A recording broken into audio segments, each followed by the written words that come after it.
Hi friends, फिर से स्वागत है आपकी अपने यूट्यूब चैनल ट्यूटोरिंग क्लासेस में। आज के इस वीडियो में हम लोग 10th संस्कृत बिहार बोर्ड द्वारा जारी ऑफिशियल मॉडल पेपर में सब्जेक्टिव क्वेश्चन का पार्ट करेंगे, जिसमें से क्वेश्चन नंबर 4 है अनुवाद का। हालांकि हमने 3 मॉडल सेट शुरू कर चुके हैं अनुवाद प्रैक्टिस में। उसमें आज के इस क्वेश्चन में बहुत सारे सेंटेंस आपको सेट का अनुवाद सेट का जो प्रैक्टिस कर रहे हैं उसमें से आपको मिल जाएगा। तो आइए शुरू करते हैं। उससे पहले आपसे एक छोटी सी रिक्वेस्ट है, यदि आप इस चैनल पर पहली बार हैं तो प्लीज़ चैनल को सब्सक्राइब करके बेल आइकन को दबा दीजिए, जिससे कि हर वीडियो का नोटिफिकेशन आपको मिलता रहे। और वीडियो अच्छी लगती हो तो वीडियो को प्लीज़ लाइक कर दें और अपने दोस्तों के बीच शेयर कर दें। क्वेश्चन नंबर 4 है, टोटल आपको 12 सेंटेंस दिए रहेंगे, जिसमें से आपको केवल 6 सेंटेंस का संस्कृत में अनुवाद बनाना होगा।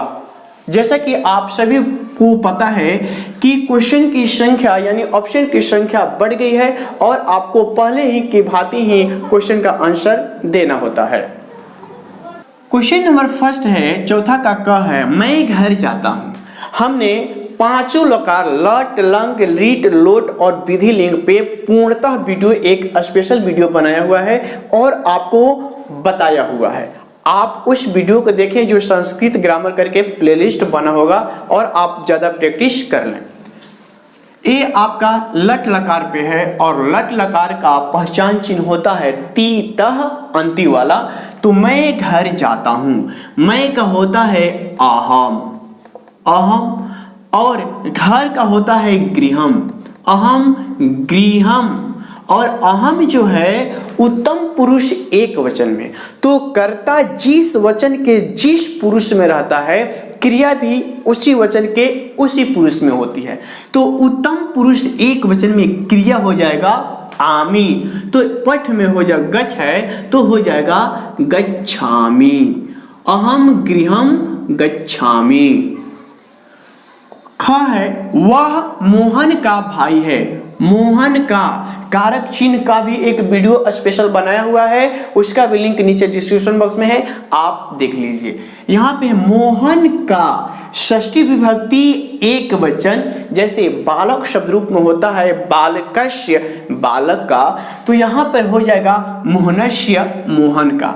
वह भाई है पुल्लिंग का है तो सह मने होता है वह, शह मोहन का तो हो जाएगा मोहनस्य, और भाई का संस्कृत होता है भ्राता, भ्राता अस्ति, वह मोहन का भाई है। ग है, सोहन श्याम के साथ विद्यालय गया। सहार्थी तृतीया। इस तीनों अनुवाद के प्रैक्टिस सेट में इस टाइप के सेंटेंस आपको मिलेंगे, जैसे राम सीता के साथ वन गए। तो इस प्रकार के सहार्थी तृतीय विभक्ति का प्रयोग करेंगे तो सोहन तो बनेगा सोहनः, सोहनः श्याम के साथ तो बनेगा श्यामेन, विद्यालयम बनेगा विद्यालयम। अब यहाँ पे तो ताम अन लंग लकार, तो आप अगछत भी लिख सकते हैं, और अगछत के जगह पर अगर आप कत्वतु प्रत्यय का प्रयोग करना चाहते हैं तो अगछत के जगह पर बनेगा गतवान। घ है, तुम्हारा क्या नाम है। तो तुम्हारा का संस्कृत होता है तो, और एक किम प्रश्नवाचक चिन्ह है तो किम शब्द रूप आपको पहले से याद करवाया है, तो ये होगा किम, और नाम का तो नाम ही होगा त्वम किम नाम अस्ति। नदी में मछलियां तैरती हैं। नदी में सप्तमी विभक्ति, तो नदी शब्द रूप इकारांत स्त्रीलिंग रूप है जो सप्तमी में होता है। नद्याम नद्यो नदीषु, अब नदी में एगो नदी है इसलिए हो जाएगा नद्याम, यानी नदी में। मछलियां बहुवचन है तो मीन माने होता है मछली, तो ये हो जाएगा मीना। नद्याम मीना तैरती हैं तो ये हो जाएगा तरंती, यानी नदी में मछलियां तरती हैं। ये भी वाक्य हमने संस्कृत प्रैक्टिस सेट 2 में इस सेंटेंस को किया है। तुम सब यानी ये है मध्यम पुरुष के कर्ता, त्वम मने तुम, युवाम मने तुम दोनों, और युवम मने तुम लोग। तो ये हो जाएगा यूयम मने तुम लोग, या तुम सब भी होता है। आज तो अद्य मने होता है आज, युवाम अद्य।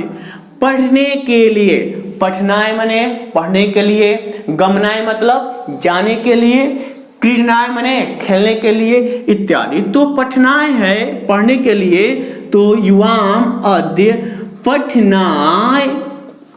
नहीं का होता है न, और गए ये मध्यम पुरुष के बहुवचन में है। तो आप लंग लकार याद किए होंगे, तो होता है अह तम तो क्या हो जाएगा अगच्छत। यहां पे हलंत नहीं रहेगा। प्रथम पुरुष एक वचन में हलंत वाला त रहता है, और मध्यम पुरुष बहुवचन में यहाँ पे हलंत नहीं रहता है। वह सांप से डरता है, वह बाघ से डरता है, वह चोर से डरता है, ऐसा तो आना ही है। और इसी वाक्य पे आधारित है, पेड़ से पत्ते गिरते हैं, हिमालय से गंगा निकलती है, फिक्स है, आना ही है। वह सांप से डरता है, अलग होकर डर रहा है। हमने अनुवाद प्रैक्टिस सेट का जो शुरू किया है, आप उससे प्रैक्टिस कर सकते हैं।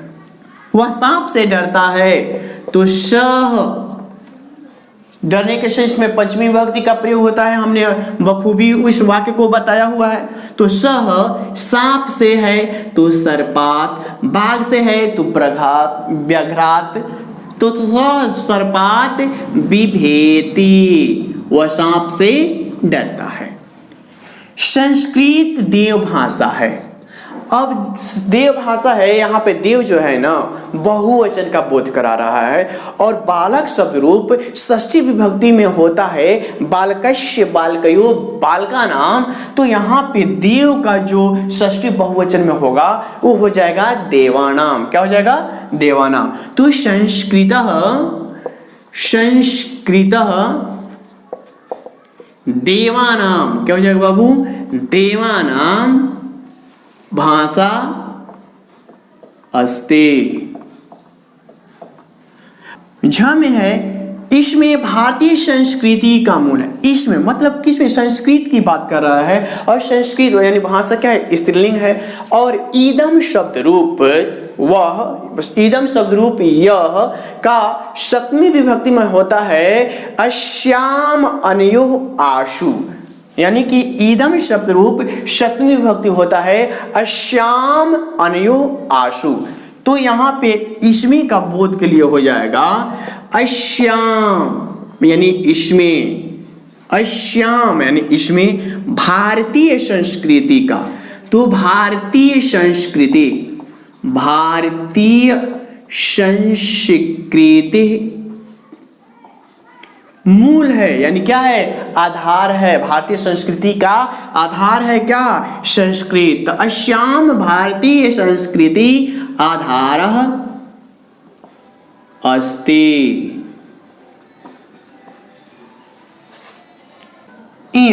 हिमालय पर्वतों का राजा है। हिमालय एक है पर्वतों का यानी पर्वतानाम। क्या हो जाएगा बाबू पर्वतानाम। हिमालय, हिमालय पर्वतों का यानी पर्वतानाम, पर्वता नाम राजा अस्ति, यानी हिमालय पर्वतों का राजा है। नदियों में गंगा सबसे अधिक पवित्र है। भाइयों में राम सबसे बड़े हैं। कवियों में कालिदास श्रेष्ठ हैं। इस टाइप के एक वाक्य हर हाल में आपको आता ही है, तो ध्यान रखिएगा। नदियों में, नदियों में नदीषु, कवियों में कविषु, भाइयों में भ्रातृषु। तो नदियों में तो बनेगा नदीषु।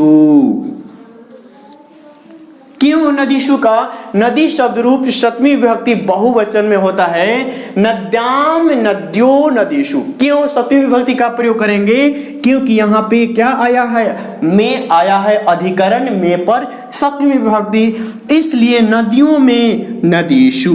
गंगा तो गंगा, ये स्त्रीलिंग है इसलिए अह का प्रयोग नहीं करेंगे।